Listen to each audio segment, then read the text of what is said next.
Hello' বন্ধুসকল, তো আপোনালোকক স্বাগতম মোৰ ইউটিউব চেনেললৈ। যিহেতু আপোনালোকে জানে মই ডেইলি নতুন নতুন প্ৰডাক্টৰ বিষয়ে কৈ থাকোঁ বা ৰিভিউ দি থাকোঁ। তো আজি যিটো মই ৰিভিউ কৰিব যাই আছোঁ, এই প্ৰডাক্টটো হ'ল হিমালয়াৰ স্ক্ৰাব। আপোনালোকে দেখিব পাৰিছে কেমেৰাত।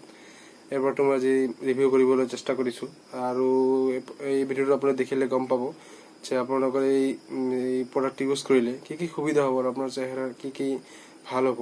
তো মই আশা কৰিছোঁ আপোনালোকে ভিডিঅ'টো দেখিব আৰু দেখিলে বুজিবলৈ কিবা সুবিধা পাব। আৰু যদি আপোনালোকক এই ভিডিঅ'টো ভাল লাগে, প্লিজ লাইক, কমেণ্ট আৰু শ্বেয়াৰ কৰি দিব।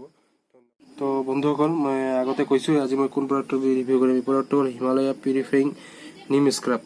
তো এই প্ৰডাক্টটোত থাকে আপোনাৰ প্ৰাকৃতিক বস্তু থাকে বহুত। প্ৰাকৃতিক বস্তুবিলাক যেনে নিম আৰু এপ্ৰিকট। তো নিমে আপোনালোকে জানে, নিমে আপোনাৰ স্কিনৰ সকলো ধৰণৰ বেক্টেৰিয়া আদি দূৰ কৰাত সহায় কৰে। তো যেতিয়া আপোনাৰ বেক্টেৰিয়া আদি দূৰ কৰাত সহায় হ'ব, তেতিয়া আপোনাৰ মুখত যিবিলাক মানে হালমইনা বা পিম্পলছ আছে সেইবিলাক দূৰ কৰাত সহায় কৰিব। এই স্ক্ৰাবটোৰ মানে কেনেকৈ ইউজ কৰিব লাগে সেই বিষয়ে মই ক'বলৈ যত্ন কৰিম। তো এইটো আপুনি যেতিয়া মানে মুখটো ভালকৈ আগত ধুই ল'ব। ধোৱাৰ পিছত পূৰা মুখত মানে ভালকৈ 2-3 মিনিটৰ কাৰণে এই স্ক্ৰাবটো মাখি ল'ব। মাখি কিনে মেছাজ কৰিব। মুখটো যেতিয়া মাছাজ কৰিব 2 মিনিট পিছত, এতিয়া আপোনালোকৰ যদি ঘৰত পিউৰিফাইং নিম ফেচ ৱাছ আছে হিমালয়াৰে, সেইটো দি মুখ ধুব পাৰে বা এনেও পানী দি ধুলেও হ'ব।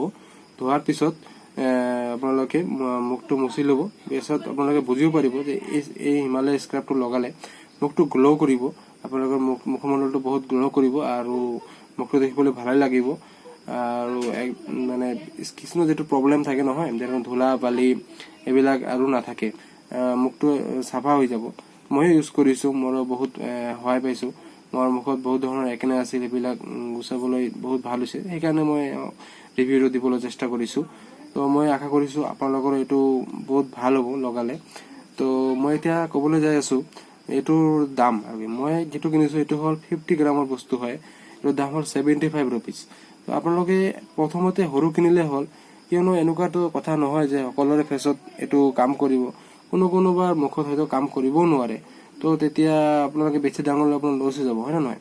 তো আপোনালোকে কি কৰিব, প্ৰথমতে এটা সৰু পেক লৈ ল'ব। যেনে মই কৰিছোঁ 50 গ্ৰামৰ 75 ৰুপিজ। এইটো লগাই ল'ব। লগাই যদি আপোনাৰ ভাল লাগে, আপুনি দেখিছে মোৰ এতিয়া ভাল হৈছে, আপোনালোকে ডাঙৰ এটা কিনি ল'লে হ'ল, হয় না? তো মই আশা কৰিছোঁ যে আপোনাৰ এই ভিডিঅ'টো ভাল লাগিছে। তো ভাল লাগিলে প্লিজ শ্বেয়াৰ কৰিব আপোনালোকৰ বন্ধু বান্ধৱীৰ লগত, আৰু মোৰ চেনেলটো আগুৱাই ল'বলৈ অলপ সহায় কৰিব। ধন্যবাদ।